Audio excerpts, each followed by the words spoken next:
तो देखो आज हम लोग देखने वाले बेसिकली डॉग बाइट। तो डॉग बाइट में देखो सबसे पहले जो डॉग बाइट जो बीमारी करता है उसको हम लोग क्या बोलते हैं, रेबीज़ बोलते हैं, रेबीज़। और रेबीज़ बेसिकली क्या होता है कि अगर उसमें वैक्सीन न ली जाए, अगर रेबीज़ में वैक्सीन न ली जाए तो क्या होता है 100% फेटल होता है। 100% वो क्या होता है, फेटल होता है, मतलब 100% उससे डेथ होती है। और अटैक किस पे करता है, नर्वस सिस्टम पे अटैक करता है बेसिकली। उसके बाद जो रेबीज़ होता है वो किससे होता है, कौन से एनिमल से, जिनके पास कैनाइन टीथ होती है ना, जो कैनाइन एनिमल होते हैं उनसे होता है। जैसे मंकी हो गया, डॉग हो गया, कैट हो गया, उल्फ हो गया, बैट हो गया, फॉक्स हो गया। कैनाइन मतलब क्या, एक ऐसा उसके पास शार्प टीथ होता है, मतलब थोड़ा सा मतलब देखने का तो कैनाइन टीथ इमेज तो मेरे पास इसमें नहीं मैंने लिया है, पर एक बार ही देखने का सर्च करके तो वो है कैनाइन टीथ ऐसा कुछ होता है इसमें। अब देखो हम लोग देखते हैं, अब हम लोग आगे देखते हैं। जो रेबीज़ होता है ना, रेबीज़ अगर किसी एनिमल में हो जाए, अगर मैंने बोल दिया डॉग में रेबिट हो जाए, सपोज मैंने बोल दिया डॉग में रेबिट हो गया, तो उसमें क्या क्या सिम्टम्स आएंगे, तो उसके सिम्टम्स क्या क्या होंगे कि किसी एनिमल को अगर रेबीज़ हो गया तो उसके क्या क्या सिम्टम्स होंगे। Symptoms of rabies animal, of rabies animal. तो ये बहुत ही ज़्यादा इंपॉर्टेंट हो जाता है कंसेप्ट कि सिम्टम क्या होता है एक रेबीज़ एनिमल में। देखो क्या क्या सिम्टम होंगे। सबसे पहले उसमें क्या होगा, थोड़ा सा सबसे पहले इसमें हम लोग देखेंगे, सबसे पहले इसमें क्या होगा कि रेस्टलेसनेस रहेगा, रेस्टलेसनेस, थका थका रहेगा, वो रेस्टलेसनेस रहेगा। सेकंड हाइड्रोफोबिया होगा, हाइड्रोफोबिया। अब हाइड्रोफोबिया क्यों होता है मैं वो भी बताऊंगा इसमें, हाइड्रोफोबिया। और उसमें डॉग में जो आएंगे ना, सपोज जो डॉग है तो उसमें सीजर भी आएंगे, उस डॉग में जो रेबीज डॉग रहेगा उसमें सीजर भी आएंगे। तो रेस्टलेस रहेगा डॉग, हाइड्रोफोबिया रहेगा, उसमें सीजर भी आएंगे। और क्या रहेगा, और एक्सेसिव सलाइवेशन होगा उसको, एक्सेसिव सलाइवेशन। तो यहाँ पे ये सब सिम्टम आएंगे, रेस्टलेसनेस रहेगा, हाइड्रोफोबिया रहेगा, सीजर रहेगा, और माउथ से फ्रोथ भी आएंगे, और एक्सेसिव सलाइवेशन रहेगा। तो ये सब इसमें बेसिकली सिम्टम आएंगे। और किसी को बिना वजह ही काटने दौड़ेगा, तो इसको ये सब इसमें सिम्टम आते हैं ये रेबीज़ डॉग में। ये क्या था, नॉर्मली क्या अगर हम लोग डॉग को छेड़ते हैं तभी वो काटता है, पर ये डॉग कैसे रहेगा, बेवजह ही काटेगा। अब उसके बाद हम लोग देखते हैं टॉपिक क्या है, how to prevent yourself from rabies. तो हम लोग रेबीज़ से कैसे हम लोग प्रोटेक्ट करें, फ्रॉम डॉग बाइट, इसको लिख देते हैं, इसको डॉग बाइट लिख देते हैं क्योंकि डॉग बाइट से रेबीज़ ज़्यादा होता है। तो डॉग बाइट, तो how to prevent yourself from the dog bite. तो सबसे पहले अगर अपन डॉग के पास आ गए ना और अपने को डॉग दौड़ा लिया है, तो अगर आप दौड़ोगे ना तो क्या होगा, अब इससे तेज़ नहीं दे सकते डॉग से, तो क्या होगा, डोंट रन, तो रन नहीं करना है, क्योंकि दौड़ के कितना दूर जाओगे, वो दौड़ा के काट सकते हैं, इसीलिए दौड़ना नहीं है। दूसरा है not stare in dog eye. तो डॉग के आई में ना देखना भी नहीं है। अगर कैसे कि अभी कोई भी है, अगर सपोज अभी उसके आँख में देखना नहीं है, मतलब क्या उसके आँख से आँख को नहीं मिलाना है, नहीं तो उससे भी वो काट सकता है। तो आँख से आँख में वो नहीं मिलाना है, उसको अवॉइड करना है। उसके बाद क्या, अगर सपोज डॉग बाइट कर रहा है ना, अगर सपोज डॉग बाइट कर रहा है, तुम्हें काट रहा है, तो अवॉइड करना है कि फेस पे बाइट ना हो, अवॉइड फेस बाइट। तो फेस बाइट अवॉइड करना है हम लोग को, तो ये होता है। तो इसमें हम लोग को क्या करना है, तो avoid face bite, do not stay in dog eye and don't run. और क्या होता है कि अगर हम लोग को डॉग जो होता है कि फेस पे अगर काटने के लिए दौड़ता है ना, तो हम लोग को उसको आगे अपने उसके हाथ पैर हम लोग को लगा देने का, अपना हाथ पैर उसको लगा देने का उसमें। तो इसमें है roll inward to avoid bite over face because the bite over the face is so danger. मतलब इसमें फेस पे डेंजरस होती है बाइट, इसी के लिए हम लोग को उसको अपना हाथ पाँव लगा देने का, अपना बॉडी लगा देने का, पर फेस अपने को बचाना है। तो ये हो गया, क्योंकि फेस जो होता है वो ब्रेन के पास में होता है और ये ब्रेन पे अटैक करता है, तो जो होगा यहाँ पे जल्दी ही और डेंजरस अटैक होता है, तो सीवियर माना जाता है। इसी के लिए हम लोग फेस पे अवॉइड करते हैं, क्योंकि वो ब्रेन के पास में ही होता है। ऐसा हो गया। देन इसके बाद अब हम लोग देखते हैं, अगर ये हो गया, अब हम लोग देखते हैं कि इसमें अगर वुंड है, अब सपोज डॉग ने काट लिया और वुंड बन गया, अपने को घाव बन गया, तो हम लोग उसको सोप एंड वाटर से क्लीन कर देना है, सोप एंड वाटर से क्लीन कर देना है। ये अपने को ध्यान रखने का है, सोप एंड वाटर से क्लीन करते हैं।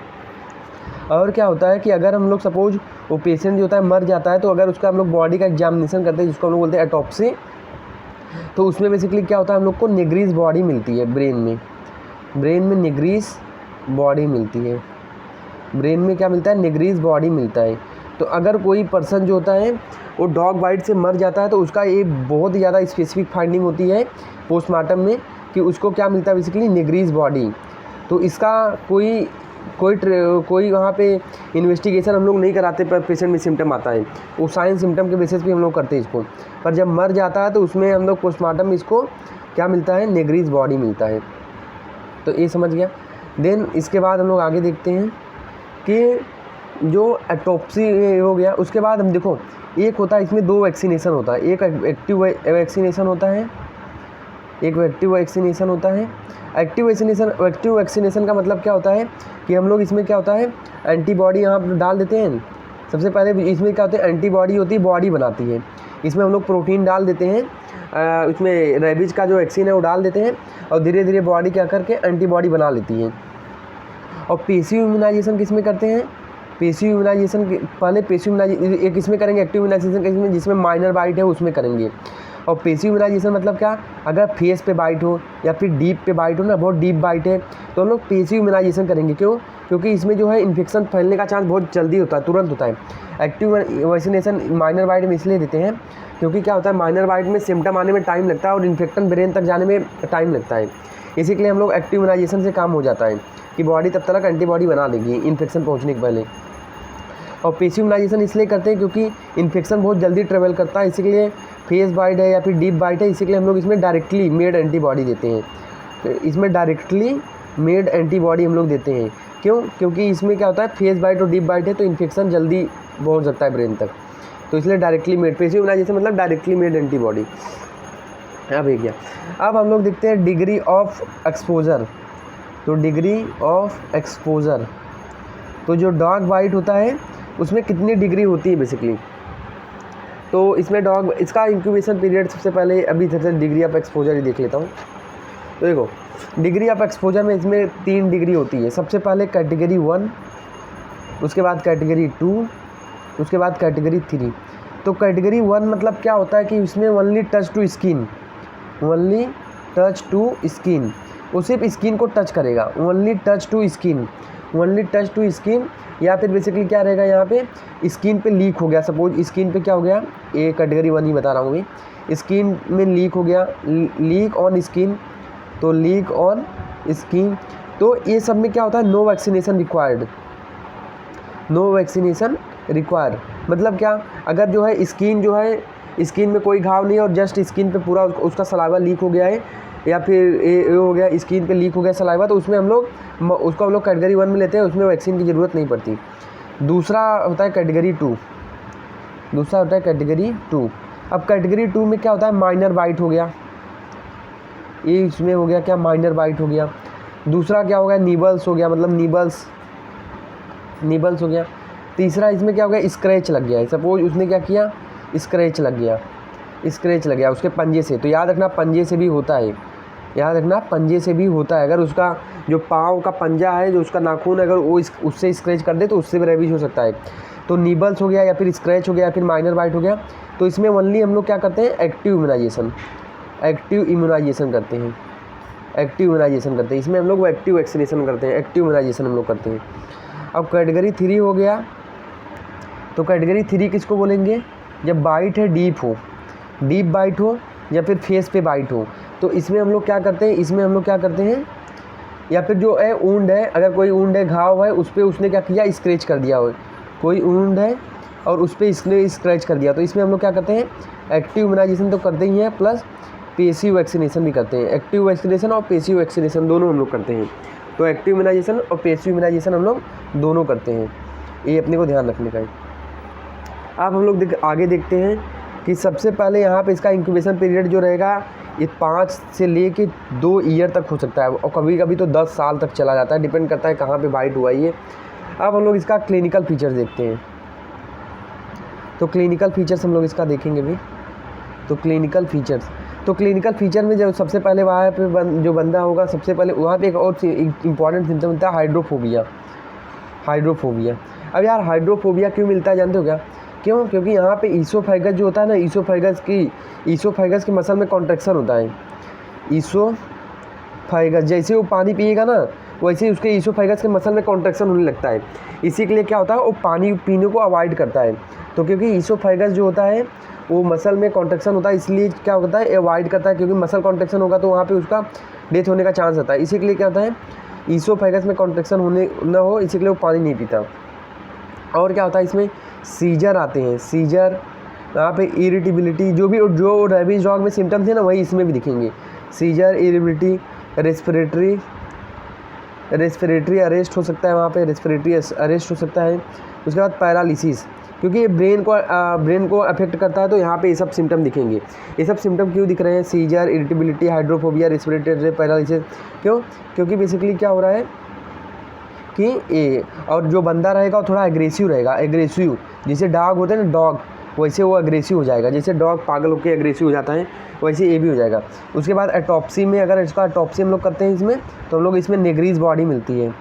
निग्रीज बॉडी फाइंडिंग में क्या मिलेगी अपनी को, निग्रीज बॉडी, तो बहुत ही इंपॉर्टेंट है, इसको याद रखियो, ये निग्रीज बॉडी मिलेंगी अपने को इसमें।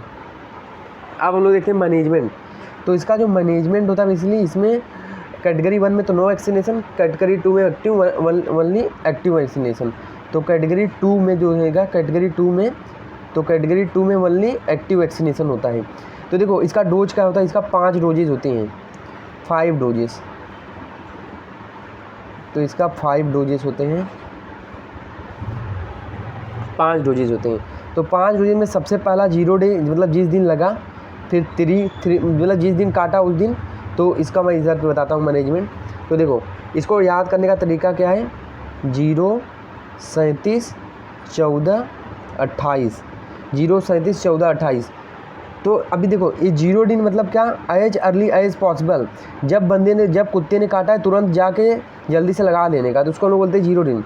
उसके बाद तीसरे दिन पे लगाने का है दूसरा डोज। तीसरा डोज जो होता है वो 7वें दिन पे, चौथा डोज 14वें दिन पे, 5वां डोज है 28वें दिन पे। तो टोटल बेसिकली 5 डोज लगते हैं। तो टोटल जो होते हैं बेसिकली 5 डोज लगते हैं। और इसका जो अभी मैं इसका रूट बता दे रहा हूँ, रूट। तो इसका जो होता है डोज, तो यहाँ पे जो डोज होते हैं बेसिकली,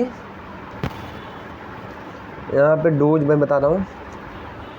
तो इसका जो डोज होता है 40 ml पर kg। तो 40 ml पर kg लगता है एज अर्ली एज पॉसिबल,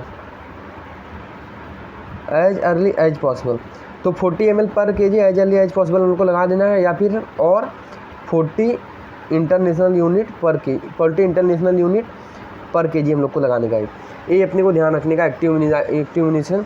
और ये बेसिकली क्या होता है, डेल्टॉइड पे हम लोग लगाते हैं, डेल्टॉइड में, IM डेल्टॉइड में, क्योंकि क्या होता है ग्लूटियल में, क्योंकि फैट होता है तो वहाँ पे एब्जॉर्प्शन बहुत ही कम होता है, बहुत ही डिले होता है, इसलिए डेल्टॉइड में हम लोग को लगाते हैं।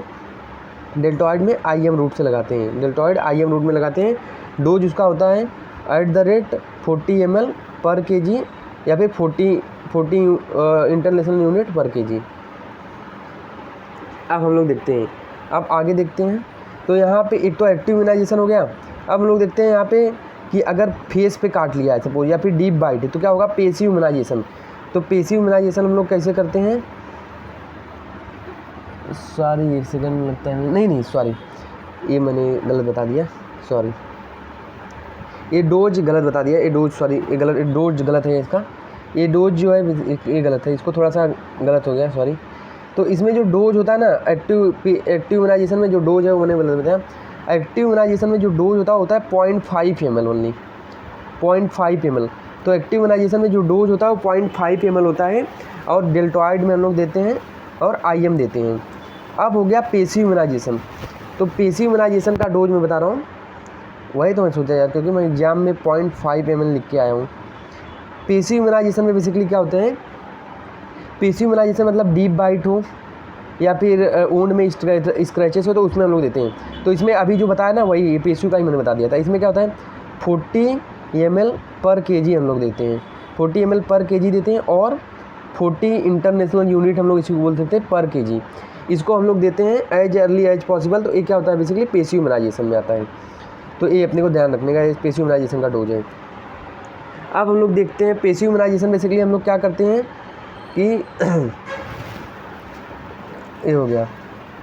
तो अभी देखो पैसिव इम्यूनाइजेशन हम लोग कैसे करते हैं, इसका भी एक मेथड होता है पैसिव इम्यूनाइजेशन का, कि हम लोग क्या करते हैं कि 50% डोज को हम लोग क्या करते हैं लोकल एरिया में दे देते हैं जहाँ पे काटा है, और 50% डोज को हम लोग क्या कर देते हैं डेल्टॉइड में दे देते हैं। ये याद रखने का है, 50% को लोकल एरिया में दे देते हैं और 50% को हम लोग कहाँ दे देते हैं डेल्टॉइड पे जहाँ पे काटा है as early as soon as possible. तो इसमें क्या होता है @40 इंटरनेशनल यूनिट पर केजी हम लोग इसको देते हैं। ये हो गया।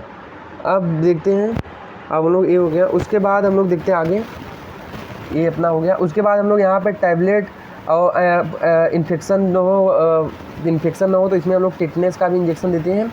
0.5 ml हम लोग देते हैं, 0.5 ml IM रूट से। और हम लोग अगमेंटिन भी देते हैं, Augmentin to avoid secondary bacterial infection.